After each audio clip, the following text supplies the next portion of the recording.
Good afternoon, friends. So we'll start. Before starting, I just take some points. Area of deterioration for piping systems, injection points and mixing points. So deterioration where there is, so there are points. We'll go through each. Dead legs, COI including ECSS, SCC inspection, soil to air interface and soil corrosion buried piping, service specific and localized corrosion.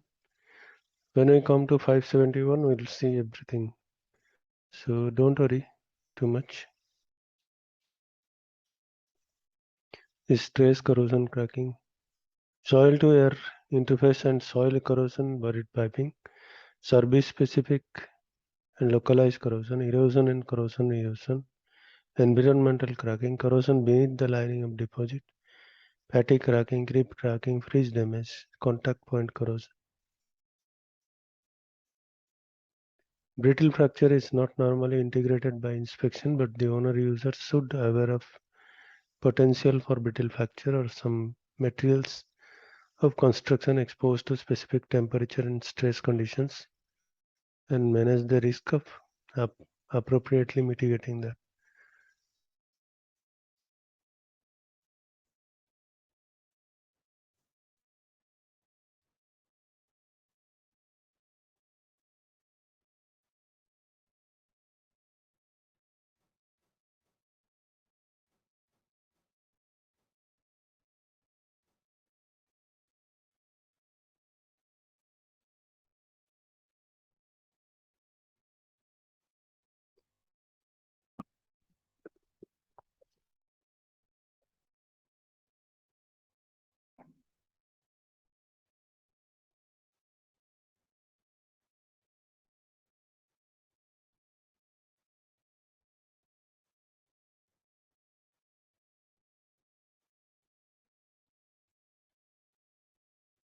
External visual inspection.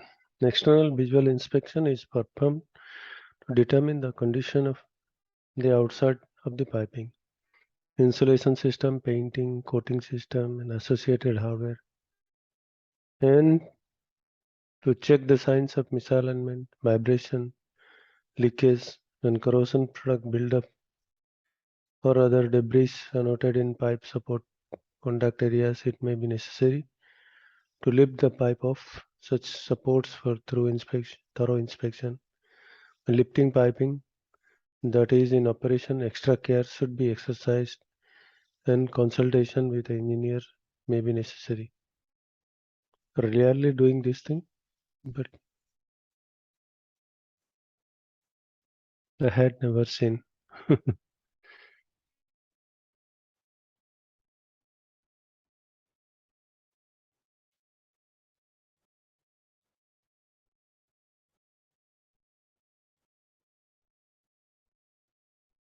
An on-stream inspections of the pressure boundary are specified. They shall design to take the damage mechanism identified in the inspection plan.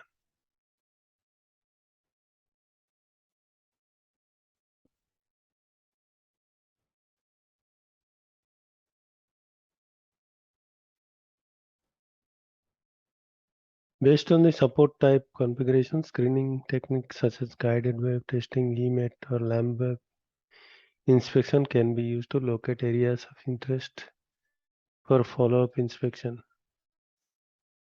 External piping inspections may include COI inspection for 565. API 574 information concerning conducting external inspections.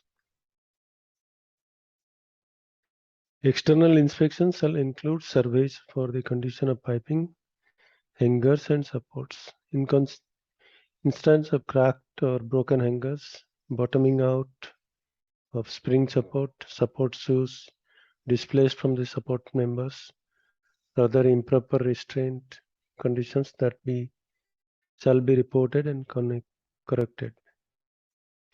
The periodic external inspection called for 6.4 should be normally be conducted by the inspector also shall be responsible for record keeping and repair inspection. Qualified examiners, operating or maintenance personnel may also conduct external inspections when accepted to the inspector.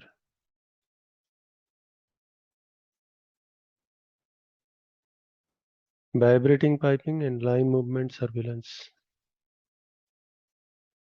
Operating personnel should report vibrating or swaying pipe to engineering or inspection personnel for assessment. Evidence of significant line movement that could have resulted from liquid hammer, piping shifted of pipe support, normal design location, liquid slugging in vapor lines, abnormal thermal expansion, or from other sources such as large reciprocating compressors should be reported.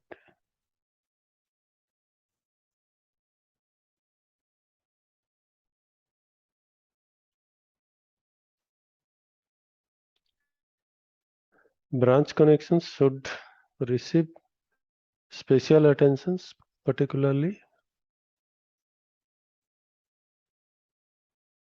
on breast small bore piping connected to the vibrating pipe. However, fatigue is generally considered to be design-related mechanism. Once a crack is initiated, it can grow at unknown rates, and inspection alone cannot be used to manage the risk of failure.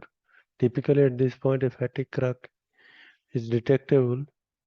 Approximately 80% the life has been consumed, and failure can occur prior to the next scheduled inspections cycle without careful engineering assessment analysis.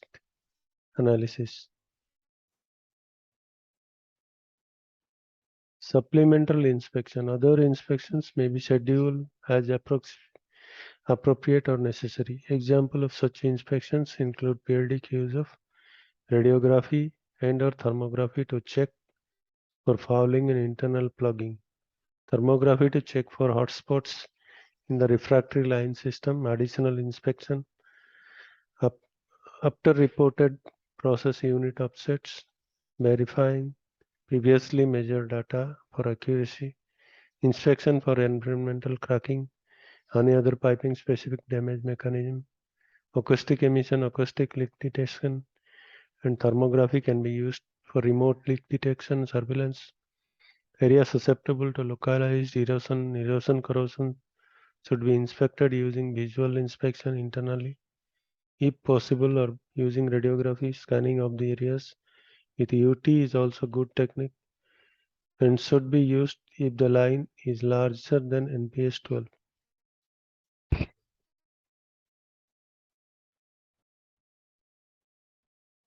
CMLs. CMLs are specific areas along the piping circuit where inspections are conducted.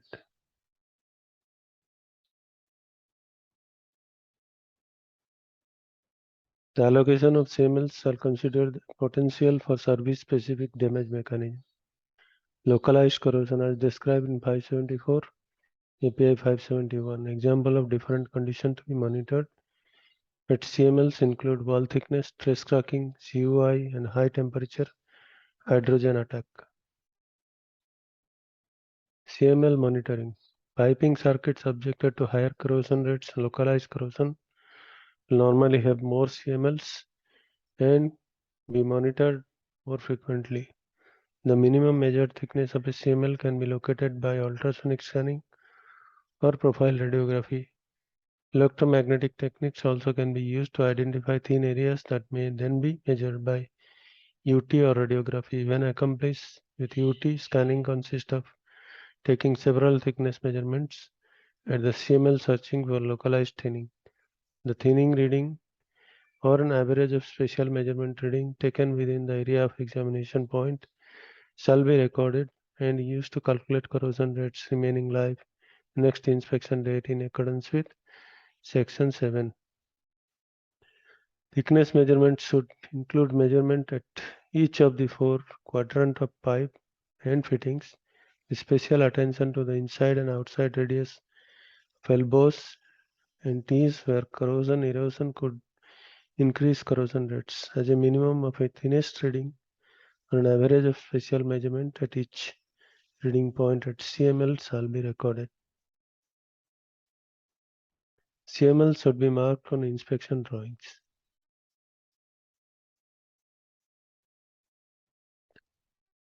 CML allocation. CML should be distributed appropriately throughout each piping circuit. CML may be eliminated or number of reduced under certain circumstances when the expected damage mechanism will not result in a wall loss of other forms of deterioration, such as olefin plant, cold side piping, anhydrous ammonia piping, clean non-corrosive hydrocarbon products, or high alloy piping for product purity. The circumstances where CML will be substantially reduced or eliminated, a corrosion specialist should be consulted.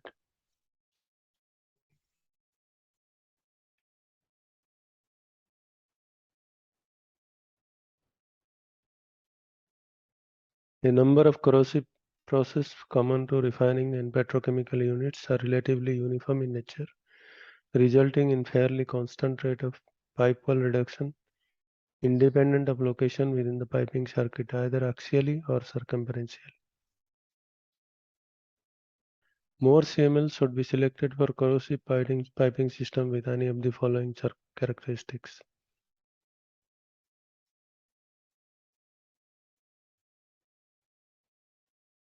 Higher potential for creating a safety or environmental emergency in the event of leak. Higher expected or experienced corrosion rates. Higher potential for localized corrosion.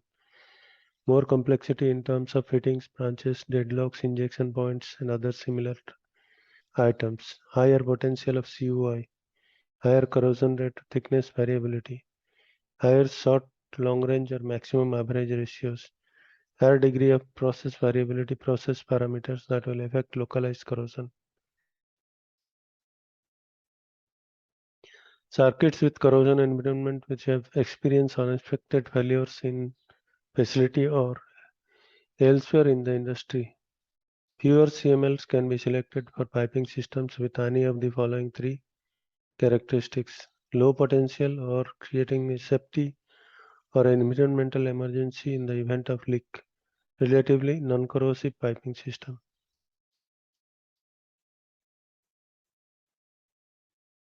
Long straight run piping system. CML can be eliminated for piping systems with any following characteristics: extremely low potential, creating safety or environmental emergency in the event of leak. Non-corrosive system, as demonstrated by history of similar service, and system not subjected to changes that could cause corrosion, and demonstration by history and periodic reviews. Every CML should have at least one or more examination points identified. Examples include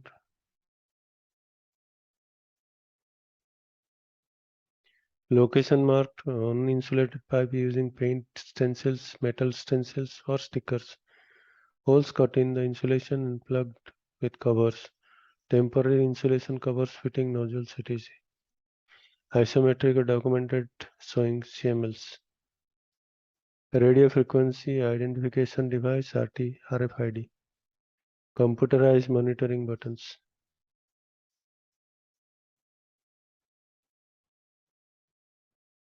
Careful identification of CMLs and examination point are necessary to enhance the accuracy and reportability of the data. Corrosion specialists should be consulted about the appropriate placement and number of CMLs for piping system susceptible to localized corrosion or cracking, or in circumstances where CMLs will be substantially reduced or eliminated.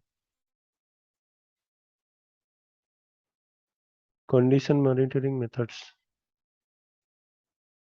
UT and RT. Radiographic profile techniques are preferred for pipe diameters of NPS 1 and smaller. PRT is preferred for SBP where digital ultrasonic thickness gauging, DUT are not very reliable. PRT is very often the technique of choice on NPS 8 and when localized corrosion is suspected. Ultrasonic thickness measurement taken on small bore pipe NPS 2 or below may require specialized equipment, miniature transducer and curved shoes, as well as diameter specific calibration blocks. Radiographic profile techniques which do not require removing insulation may be considered as an alternative. When ultrasonic measurements are taken above 150 degrees Fahrenheit, 65 degrees Fahrenheit, 65 degrees centigrade, instruments, couplants, and procedures should be used that will result in accurate measurement at higher temperatures. If the procedure doesn't compensate for the higher temperature, measurements should be adjusted by the appropriate temperature correction factor. Other ND techniques for piping system.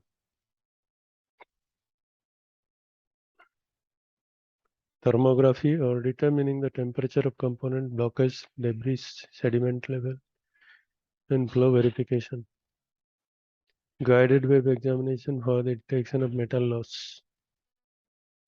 Surface preparation for NDE. This type of surface preparation required depends on the individual circumstances. The NDE technique, but surface preparation such as wire brushing, blasting, chipping, grinding, or combination of these preparation may be required. UT angle beam examiners. The owner user shall specify industry qualified UT angle beam examiners when the owner user requires the following: detection or interior surface ID breaking flaws when inspecting from the external surface OD, or detection characterization and the through wall sizing of the defect. Corrosion under insulation inspection. Inspection for CUI shall be considered for externally insulated carbon and low alloy piping operating between 10 degrees Fahrenheit minus 12 degrees centigrade and 350 degrees centigrade, 175 degrees centigrade. So when it is working from 10 degrees Fahrenheit to 350 degrees Fahrenheit, CUI, there is a chance of CUI, great chance. API 583 and CUI has much more detailed information on CUI and shall be used in conjunction with piping CUI inspection programs. Although external insulation may appear to be good condition, CUI damage may still be occurring. Non-intrusive techniques such as real-time radiography can help to determine any scale is present behind the insulation without removal. Other techniques such as profile radiography, pulse eddy current, and guided wave examination can help to locate damage. Removal of scale on live equipment and removal of insulation whereas leaks are suspected can pose a significant safety risk. CUI damage is often quite insidious in that it can occur in areas where it seems unlikely.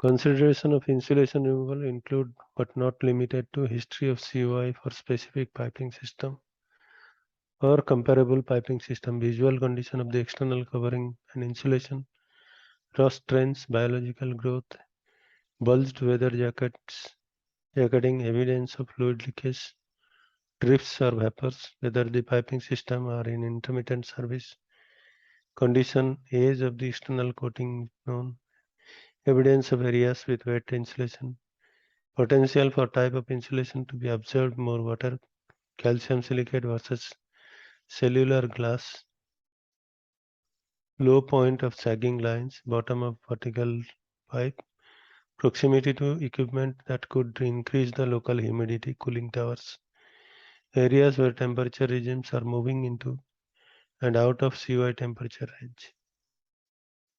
Mixing point inspection. Mixing points are located in piping system where two or more different streams meet.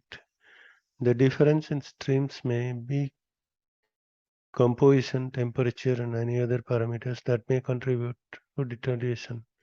isolated localized corrosion and or thermal fatigue during the normal or abnormal operating condition. Mixing points identified such as may be treated as separate inspection circuits. These areas may need to be inspected differently using special techniques, different scope and more frequent intervals when compared to the inspection plan or the parent contributing piping systems. See in SSP0114 refinery injection and processing mixing points for additional information. Injection point inspection. The designation of an injection point circuit for the purpose of inspection. The recommended upstream limit for the injection point circuit is a minimum of 12 inch 300 mm.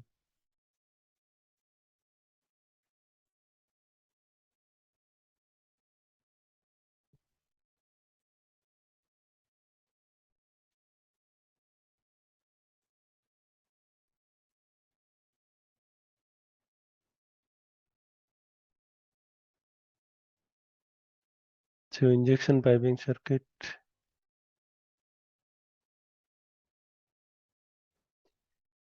12 inch or a minimum, whichever is greater. 12 inch or 3D, whichever is greater.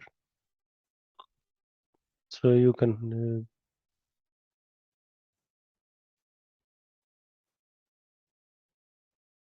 for 3 pipe diameters upstream of the injection point, whichever is greater, the recommended downstream limit.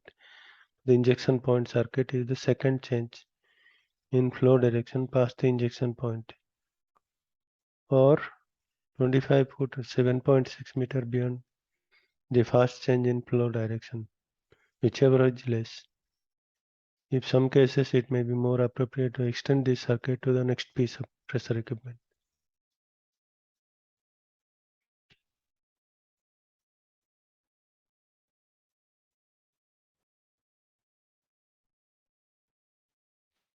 Typical condition monitoring location or all star marks. Here, here, here, here, here, here, and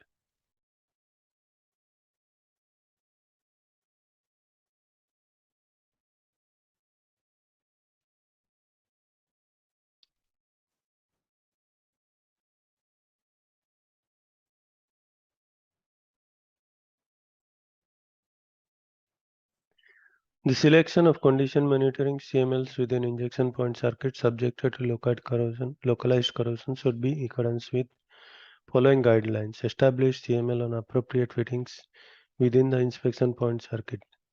Establish CMLs on the pipe wall at the location of expected pipe wall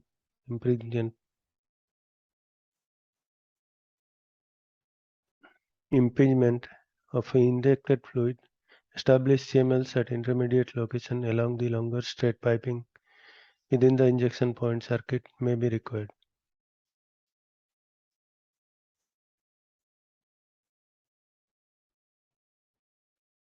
Pressure testing of piping system. General. Pressure tests are not normally conducted as part of routine inspection. Pressure testing requirements for repairs, alteration, and re-rating. When they are conducted, pressure tests shall be performed in accordance with the requirements of SME B31.3.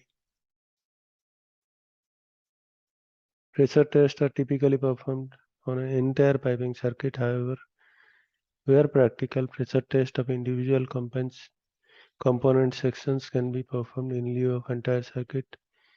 A replacement section of piping, an engineer should be consulted when the pressure test of piping component sections is to be performed, including use of isolation device.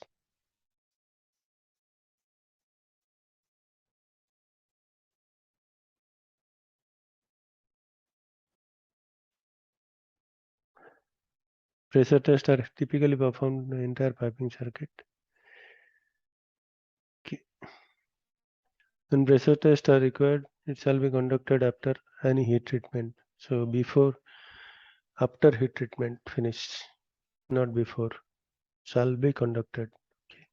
Before applying hydrostatic test, the supporting structure and foundation design should be reviewed by an engineer to ensure that they are suitable for the hydrostatic test.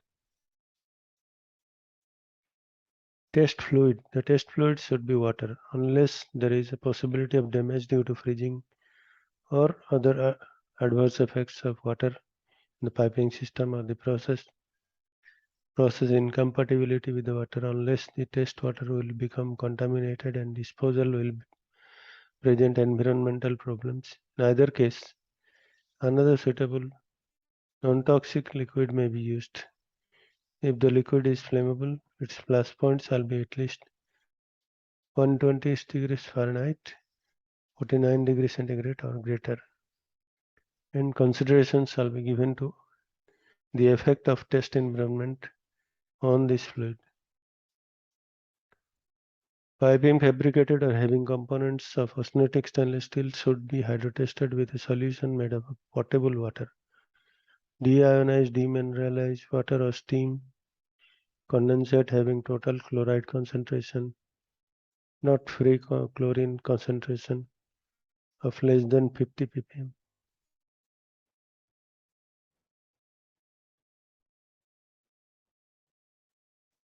Potable water is the context of follows US practice 250 parts per million maximum chloride sanitized with chlorine or ozone.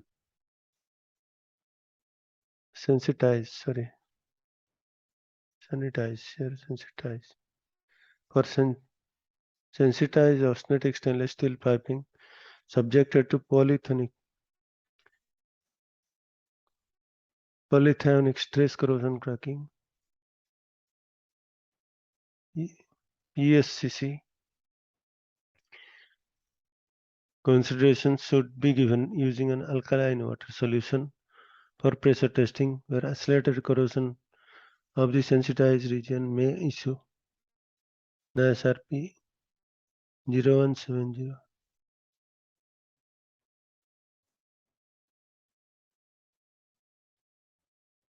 Pneumatic pressure test. A pneumatic pressure or hydropneumatic pressure test may be used when it is impracticable to hydrostatically test due to temperature, structural, and process limitations.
Test temperature and brittle fracture consideration.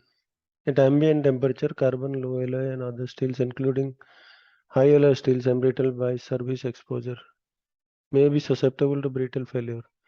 A number of failures have been attributed to brittle fracture of steel that were exposed to temperature below the transition temperature and to pressure greater than 25% of the required hydrostatic test pressure of 8 ksi of stress, whichever is less.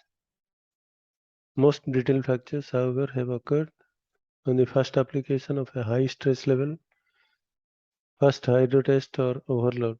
The potential for a brittle failure shall be evaluated by an engineer prior to the hydrostatic testing or especially prior to the pneumatic testing. Because of the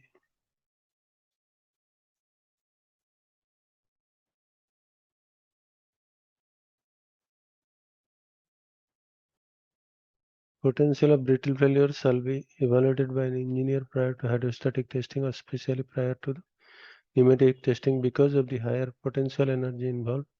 Special attention should be given where testing low alloy steels, especially 2.25 chrome 1 moly, because they may be prone to a temper and embrittlement.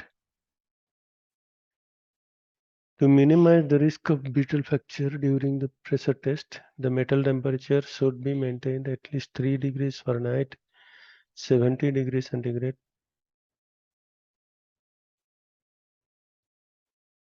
Above MDMT for piping that is more than 2 inch 5 centimeter thick and 10 degrees Fahrenheit.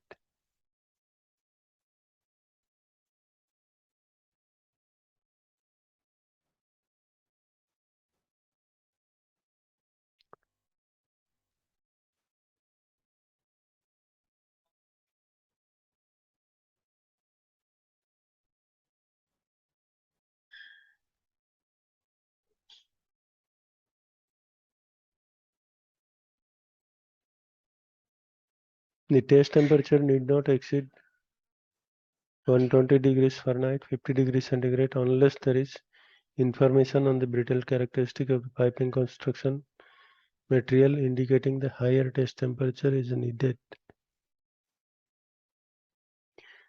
Because again, the with temperature it will it can form steam and pressure. So it is when will is 30 degrees Fahrenheit. Sorry, 17 degrees centigrade.